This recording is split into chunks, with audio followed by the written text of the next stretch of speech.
Hello all.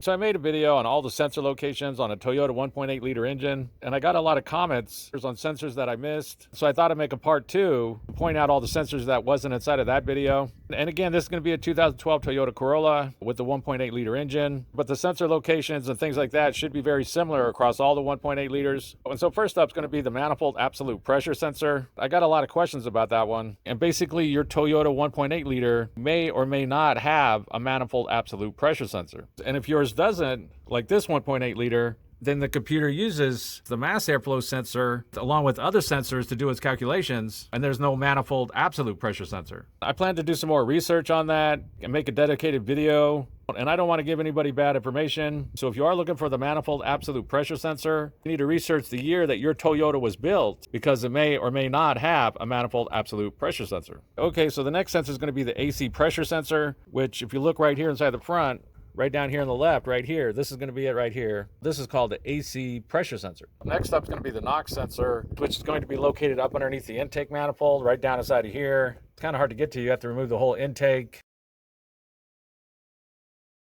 And right up and underneath here is going to be the NOx sensor. Okay, next is going to be the neutral park safety switch, which is going to be located on the transmission. I moved the air intake box out of the way here to try to get down in here, but it's a little hard to see. And right down in here, hopefully you can see my finger right there. That plug will be going to the park neutral safety switch, which is going to be on the side of the transmission right down in here. Next up is going to be the transmission speed sensor, which is just going to be located right down on top of the transmission. It's located right there. You just remove the air intake box and look right down, and that right there is going to be the transmission speed sensor. Next up is going to be the PCV valve, and it's located right up inside of here, underneath the intake manifold. Most people, when they go to swap it out, they remove the intake to get down in there and get to it. Although if you try, you can't remove the throttle body right here, and sometimes you can get to it right down inside of here. It's pointed this direction, so some people can go in straight. You're kind of working blind, so it can be difficult to do. But if you need to know where the PCV valve is, it's going to be located right down inside of here, underneath the intake. Okay, next is going to be the front airbag sensor, which looks to be located right down inside of here. And if you come in right here to the left of the radiator and you look down behind this bracket right here, right back inside of there is going to be a sensor. I don't know if you can see down in there or not,